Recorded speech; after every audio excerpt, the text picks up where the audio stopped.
할렐루야. 서로 축복하십니다. 오늘도 은혜 받고 행복하세요. 우리 4월 마지막 새벽을 맞이했고 또 한 달 동안 하나님 도와주셔서 코로나의 사태가 어느 정도 이렇게 진정되는 것 같아서 너무 감사하고 또 함께 새벽을 깨워서 기도하게 하시는 하나님 앞에 감사를 드립니다. 또 특별히 오늘은 또 석가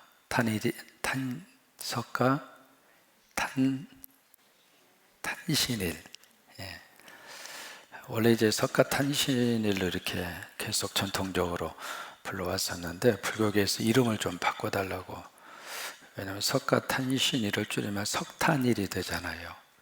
그래서 사람들 머릿속에 석탄이 자꾸 생각이 나서 석탄일이라고 하지 말고 부처님 오신 날이라고 좀 바꿔달라 해서 최근에 아마 이렇게 이름이 바뀌어진 것으로 알고 있습니다. 근데 사람들이 머릿속에 자꾸 석가탄신일, 석탄일 그렇게 머릿속에 인지가 돼서 같이 혼용해서 그렇게 쓰고 있죠. 이제 부처님 오신 날 부처라고 하는 이름 속에 굉장히 호칭이 많습니다. 붓다, 열애, 세존 뭐 여러 가지 많은 의미를 가지고 그렇게 호칭을 붙이게 되는데 원래 그 부처라고 하는 뜻은 바로 깨닫는 자라고 하는 뜻입니다. 그래서 되게 이제 부처라고 하는 것은 깨달은 자라고 하는 어떤 일반적인 그런 용어고 원래 이름은 석가모니가 되겠죠. 그래서 가슴 속에 마음 속에 있는 어떤 사람마다 전부 다 불이 있다 그렇게 가르칩니다. 불성이 있다. 그러니까 부처가 될 수 있는 어떤 그 성질이 있다 그 말이죠. 그래서 그걸 깨닫고 이렇게 어느 경지에 오른 사람을 부처라, 깨달은 자라, 눈이 띄어진 자라 그런 의미를 가지고 부처라고 하는 그런 말을 쓰게 됩니다. 원래 이제 고타마 실타타라고 하는 그 원래 이름이 그렇게 되죠. 이번에 지금 이제 네팔입니다. 네팔 지역에 조그마한 그 어느 그 나라의 왕의 아들로 태어나게 되는데 전에는 여러 가지 많은 에피소드가 많습니다. 딱 세상에 태어나자마자 7발차기를 딱 걸어가서 하늘을 보고 땅을 딱 본 다음에 외쳤던 말이 있죠. 천상천하 유아 독존. 어떻게 태어나자마자 걸었을까? 걷자마자 하늘을 보고 땅을 보고 천상천하 유아 독존 그렇게 외쳤다고 하는 말도 전해 내려오고 있습니다. 원래 이제 왕의 아들로 태어났기 때문에 부족함이 없이 이렇게 궁궐 안에서 이렇게 안락하게 그렇게 살다가 어느 날 밖으로 외출을 합니다. 외출을 하는데 외출을 해서 뭘 봤느냐면 농부가 밭을 가는 모습을 봐요. 여러분 고대 사회에서 이렇게 농사 짓기 위해서 밭을 가는 게 보통 일이 아니잖아요. 근데 그 모습을 보면서 이 석가모니가 충격을 먹습니다. 왜냐하면 모든 사람들은 자기처럼 궁궐에서 편하게 염려 없이 걱정 없이 그렇게 사는 줄 알았는데 와, 세상에 그 땅을 갈아엎고 씨앗을 뿌리고 농사 짓고 그 고생하는 모습이 야, 어떻게 인간이 저렇게 살아야 하나 충격을 먹은 거예요. 그러다가 한 번은 이제 밭을 이렇게 갈고 있는데 벌레가 땅 밑에 있던 벌레가 땅 위로 이렇게 올라왔죠. 순간적으로 새가 싹 오더니 그 벌레를 낚고채서 가는 거예요. 그걸 보고 두 번째 충격을 먹어요. 어때요? 저 벌레는 새한테 먹혀서 그렇게 자기의 생명이 허무하게 끝나야 되는가? 뭐 그런 생각을 하게 되죠. 그러다 이제 길을 이렇게 좀 가다가 허리가 꼬부장한 노인을 만나게 됩니다. 그 노인을 만나면서 또 한 번 충격을 먹어요. 이 양반은 계속 충격만 받고 다니는 거예요. 충격을 먹고 사람이 저렇게 늙어야 되는가? 그래서 거기서 이제 고민에 빠지게 되죠. 그래서 불교의 4가지 중요한 질문이 있잖아요. 생로병사, 사람이 태어나고 늙고 병들고 죽는 문제. 이 4가지 생로병사에 대해서 계속 번민하고 고민하고 거기서 나오는 번뇌가 108가지잖아요. 그래서 108번뇌라고 하는 말이 거기서 나옵니다. 여기서 어떻게 사람이 좀 벗어날 수는 없는가?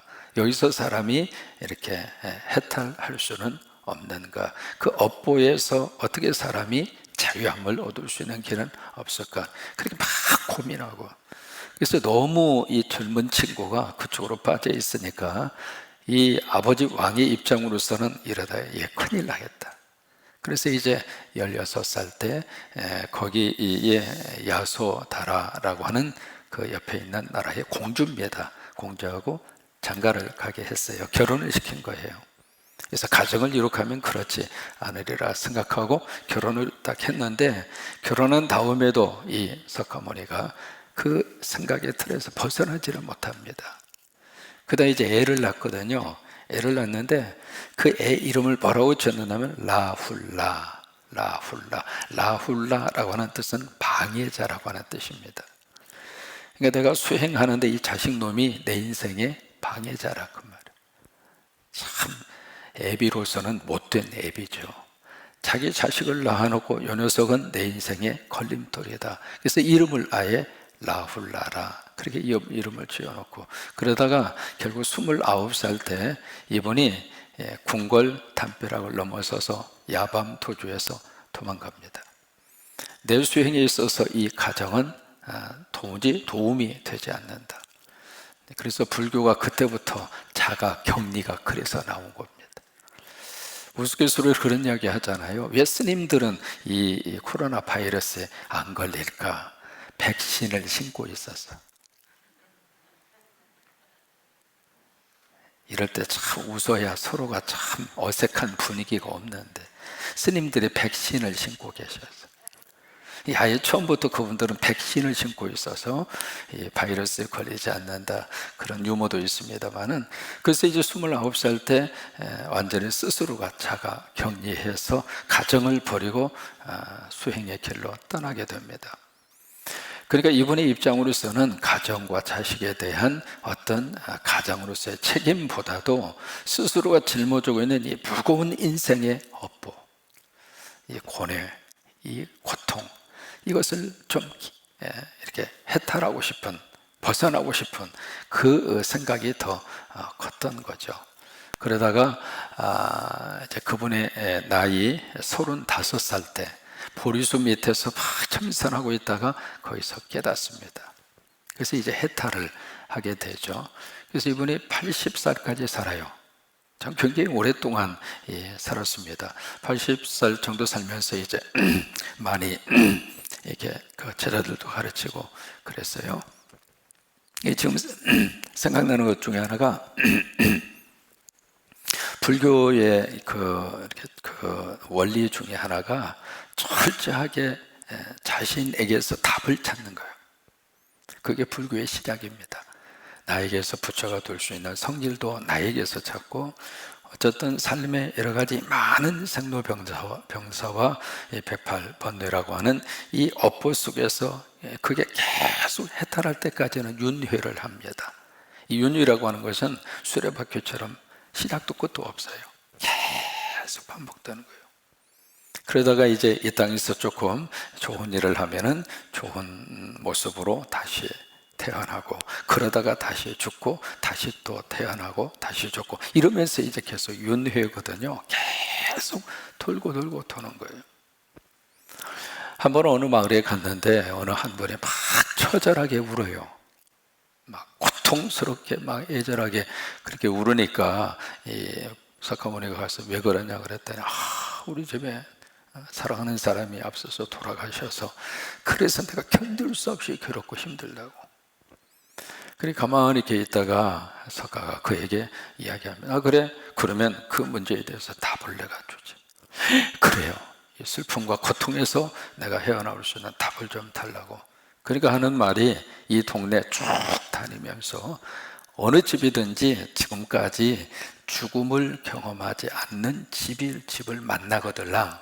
그러니까 그 집에서 한 번도 죽은 사람이 없는 그 집을 만나서 그 집에서 이렇게 좀 쌀을 좀 가지고 와라. 그러면 내가 그 고통과 그 아픔에서 해결해 주겠다. 그래서 이제 이 여자분이 신바람 나게 온 동네를 다니면서, 이 집에 아무도 안 죽었죠? 무슨 얘기냐고. 몇 년 전에 시아버지 돌아가셨다고. 이 옆집에 가서, 이 집엔 아무도 안 돌아가셨죠? 무슨 얘기냐고. 자식놈이 앞서갔다고. 그냥 그 다음 집에 가서 이 집은 아무도 안 돌아가셨죠. 무슨 얘기냐고. 내 사랑하는 남편 앞세우고 나 혼자 이렇게 살고 있다.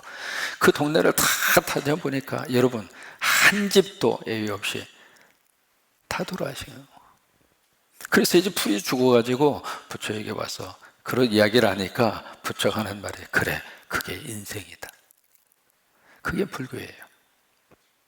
이번이 80살에 열반을 합니다. 세상을 떠나는데 떠나기 전에 제자들이 다 모여서 근심 어린 모습으로 자기의 스승이죠, 이 부처의 마지막 열반의 순간을 지켜보면서 부처님 가시면 어떡하냐고, 우리는 어떻게 사느냐고 그러면서 막 그러니까 마지막 유언한 그 내용이 아주 유명합니다. 뭐냐면 나를 믿지 말고 너를 믿어라. 그리고 부지런히 정진해라. 그게 부처의 유언입니다. 그래서 이 부처 불교의 가장 중요한 중심의 출발이 바로 뭐냐면 사람이에요. 인간에게서 모든 것을 시작을 합니다. 그렇게 해서 어떤 그 불이라고 하는 곳으로 이렇게 나아가고자 하는 그것이 불교가 가지고 있는 하나의 특징입니다. 근데 우리 기독교는 출발 자체가 다릅니다. 하나님께서 바로 어떻게 오시냐면 인간으로 오신 것으로 시작이 되는 게 기독교예요. 그러니까 벌써 출발 자체가 다른 거죠. 그래서 사람에게서, 나에게서 출발을 해서 내가 가지고 있는 모든 삶에 대한, 불교식으로 말하면 이제 업보가 되겠죠. 그 업보에서 어떻게 때 깨달아 해결을 해보려고 하는, 그래서 여기에 수행도 있고 정증도 있고 고행도 있고, 그 다음에 이제 그 삼천배라고 해서 막 절도 하고 막 그러잖아요. 이 단계로 좀 가고자 하는 끊임없는 노력입니다. 참선도 하고.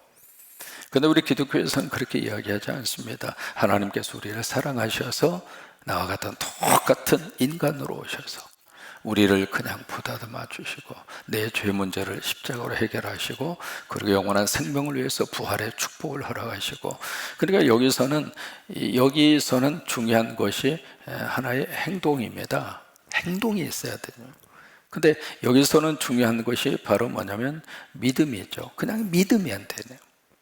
하나님이 하신 것을 우리가 아멘 하고 믿고 믿으면 하나님께서 우리를 하나님의 거룩한 역사의 자리로 이끌어 주신다고 하는 바로 그런. 그래서 이쪽에 그 근거는 땅이라면 이쪽의 근거는 하늘입니다.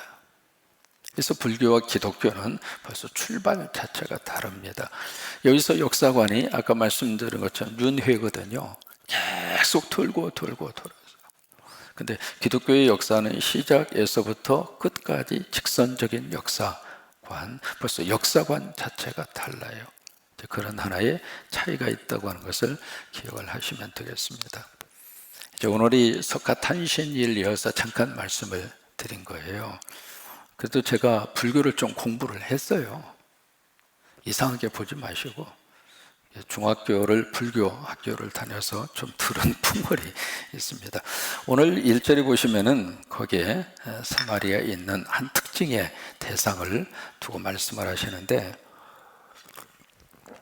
여기 바로 누구냐면 1절에 사마리아 산에 있는 누가 나와요? 바산에 누가 나옵니까? 암소가 나옵니다. 여러분, 이 바산이 어디에 있을까 한번 지켜볼 필요가 있습니다. 여기 이제 바산이라고 하는 장소를 다른 저기로 말하면 곤란공원입니다. 곤란공원. 곤란공원이 어디 있느냐면 이게 갈릴리잖아요. 갈릴리 이쪽 편, 이쪽 부분. 굉장히 큰 그 지대인데 이쪽을 가리켜서 고원이라 그럽니다. 왜냐하면 이 곤란고원은 해발 787m입니다. 굉장히 높은 지대에 있거든요. 지난번에 예수님 고향 방문하신 분은 거기 갈릴리 해변가에서 투숙을 하셨는데, 투숙을 하신 그 바로 호텔 바로 위쪽에 있는 편이 곤란공원입니다. 이 곤란공원 이 자체를 가리켜서 바산이라 그렇게 이야기하는데, 이 지역 자체가 굉장히 비옥한 땅입니다. 이 화산으로 해서 현무암 지대로 되어져 있는데 그 현무암 지대에 돌들이 이렇게 분해가 돼서 아주 비옥한 땅. 그래서 이스라엘을 쭉 다니다 보면 이 비옥한 땅이 한 두 군데 있습니다. 그 중에 하나가 헐몬산 밑에 있는 이즈라엘 평야. 거기가 그렇게 비옥합니다. 그 다음에 비옥한 땅이 바로 여기에요. 바산 골란 공원. 이게 이제 6.1 전쟁 때 이스라엘을 뺏었어요. 원래 요르단 땅인데 뺏었는데 딱 뺏어서 보니까 너무 탐이 나는 거예요. 그러니까 유엔에서 야 빨리 주어라. 니네 땅 아니잖아. 전쟁을 통해서 니네들이 뺏어갔잖아. 그러니까 이스라엘이 그 땅 주면 우리가 곤란한데, 그 땅 주면 우리가 곤란한데. 그래서 아직도 곤란해, 이 땅이. 그래서 이스라엘은 어떻게 해서든지 이걸 안 주려고 그럽니다. 원래는 이 갈릴리의 가운데로 국경이, 바다 가운데로 국경이 이렇게 돼 있었어요. 그래서 이쪽이 요르단 땅이었거든요. 근데 그것을 뺏어서 지금 이제 이 아랍 이 계통에서 자꾸 이 땅에 대한 소유권을 주장을 하니까 이스라엘에서는 의도적으로 이쪽에 유대인들을 정착을 해서 키부츠를 만들고 아예 집단 농장을 이쪽으로 막 지금 뻗어가고 있는 그런 추세입니다. 이 골란공원 이쪽에 상수리 나무가 그렇게 많고요. 여기는 강우랑이 그렇게 풍성합니다. 그래서 푸른 풀밭이 끝도 없이 펼쳐 있어요. 그래서 여기서 그렇게 가축을 많이 하거든요. 그러니까 오늘 1절 말씀에 바산의 암소다라고 하는 그 말은, 암소는 바로 여성을 의미하잖아요. 그러니까 이 바산의 암소는 바로 이스라엘, 특별히 사마리아 지역에 살고 있는 상류층의 여성들을 말하고 있는 거예요. 이 여성들이 아주 살이 아주 그러면서 이 바산의 암소들 보면 아주 그냥 색깔도 부르고, 그리고 아주 그냥 살찐 그런 소들이 그 바산 골란 공원에 준비하게 그렇게 목축업이 그렇게 왕성하게 이루어지는 장소가 바로 거기에요. 그래서 그들을 말해서 뭐라고 이야기하느냐면 1절에 너희는 힘없는 자를 학대하고 가난한 자를 압제하고, 이게 그들이 가지고 있는 모습이었다 그 말이에요. 힘없는 사람 그리고 가난한 사람을 어떻게 쥐어짜서 그것을 가져다가 너희들이 몸집을 키웠다 그 말이에요. 그때 이 여성들이 무슨 죄를 범했는가, 1절에 그 부분에 보시면 가장에게 이르기를 술을 가져다가 우리로 마시게 하라 하는도다. 술을 마시는데 가만히 앉아서 자기 남편 보고 손 까딱까딱 하면서 술 가지고 오라고. 그게 그 당시 사마리아 이스라엘 여성들의 부유층의 모습이었다 그 말이에요. 마셔도 혼자 조용히 마시고 끝나는 것이 아니라 그냥 남자들 부려먹기를 완전히 부려먹듯이, 그러면서 술 마시기 위해서 술 수종까지도 남편에게 시킬 정도로, 그 정도로 이 사마리아 여성들이 타락을 했다 그 말입니다. 여러분, 가정이 바르게 세워지려면 여성들의 역할이 너무 귀합니다. 그래서 아내를 가르쳐서 뭐라고 이야기하는가, 우리가 아는 대로 아내를 우리가 발음하는 식으로 말하면 안해가 되잖아요. 가정 안에 있는 태양이라 그 말이에요. 이 태양이 바로 가정의 분위기를 다 만들거든요. 이 태양이 찌푸리고 있으면 가정의 분위기가 아주 우울하고, 이 아내, 가정 안에 있는 이 아내가 밝은 그런 모습으로 하면 가정이 그렇게 밝아질 수 있고, 근데 여기에 여성들은 그냥 아침부터 시작해서 저녁까지 부어라 마셔라 흔들어라, 완전히 그런 모습이에요. 여러분, 우리 한국 사회 안에 남자도 마찬가지겠습니다만 여성도 이 가정을 잘 지켜가는 정말로 믿음의 거룩한 안내가 되어야 축복입니다. 여성이 타락하고 여성이 막 음란하고 여성이 그냥 이상한 그런 애인이나 만들어지고 막 그런 식으로 가기 시작하면 그 사회는 희망이 없는 거예요. 이 이스라엘 사마리아 땅이 바로 그런 모습을 보여주고 있습니다. 2절에 보시면 주 여호와께서 자기의 거룩함을 두고 맹세하시되 때가 너에게 이를지라. 이 때라고 하는 것은 멸망의 때입니다. 하나님이 선보신다. 하나님께서 분명히 너희들에게 심판한다. 그래서 이 성경에서 이 때라고 하는 말을 굉장히 중요하게 그렇게 취급하고 말씀을 하고 있습니다. 마가 1장에 보시면은 때가 되면 하나님의 아들 예수 그리스도가 이 세상에 오셨다 그 이야기 하잖아요. 그때 때라고는. 여러분, 예수님이 왜 2000년 전에 오셨을까? 우리 생각에는 그보다도 훨씬 이전에 예수님 오셨으면 얼마나 좋을까 그 생각하잖아요. 아니면 예수님이 지금 이 코로나 전국에 이때 예수님 오시면 얼마나 좋을까 그 생각하잖아요. 그런데 예수님은 2000년 전에 오셨어요. 왜? 그때가 가장 주님이 오셔서 사역할 수 있는 최적의 환경과 때이기 때문에 그래요. 그러니까 부처 같은 경우에는 예수님 오시기 전에 한 500년 전에 먼저 오셨거든요. 그래서 예수님이 오시는 그때에 문화적으로 종교적으로 사람들이 예수 그리스도 복음의 역사를 받아들일 만한 토양이 준비가 되어 있는 거예요. 만약에 그 전에 5000년 전, 10,000년 전에 예수님이 오셨다고 그러면은 복음의 흔적이 남아있지 않습니다. 왜요? 문제가 없었잖아요. 언어가 없었잖아요. 그러니까 기록으로 남을 만한 게 없었다 그 말이 그냥 왔다 간 것으로 끝나는 거죠. 그 전에 훨씬 더 한 5만 년 전에 예수님이 오셨다고 그러면은 소통이 안 됐죠. 무슨 말 하는지를 못 알아듣죠. 그리고 만약에 지금 예수님이 오시면은요, 지금 예수님이 오셔서 기적을 행하고 그러면 SNS에서 카톡에서 난립니다. 왜? 지금은 전부 다 똑똑해. 누구 말을 안 들으려고 그러는 거예요. 그래서 2000년 전에 주님이 오시는 그때가 가장 하나님께서 역사하시는 때가 됐기 때문에 그러신 거예요. 그런 것처럼 바로 이스라엘 백성들에게 때가 이를지라 때가 되면 내가 너희들의 이 부패와 너희들의 잘못된 적에 심판하리라. 하는데 어떻게 하는가? 여기에 끔찍한 단어들이 나옵니다. 2절에 보시면 갈고리로 낚시로 끌고 가고 그리고 남은 자들도 그리하리라. 이 아수르 사람들이 와서 이스라엘을 끌고 갈 때 사람들을 어떻게 했느냐면 코에다가 갈고리를 끼워서 그렇게 해서 굴비 엮듯이 엮어가지고 끌고 갔습니다. 사람이 가장 예민한 신체 부위가 입술하고 코입니다. 여러분, 황소를 이렇게 제어할 때 어디를 뚫어요? 코를 뚫잖아요.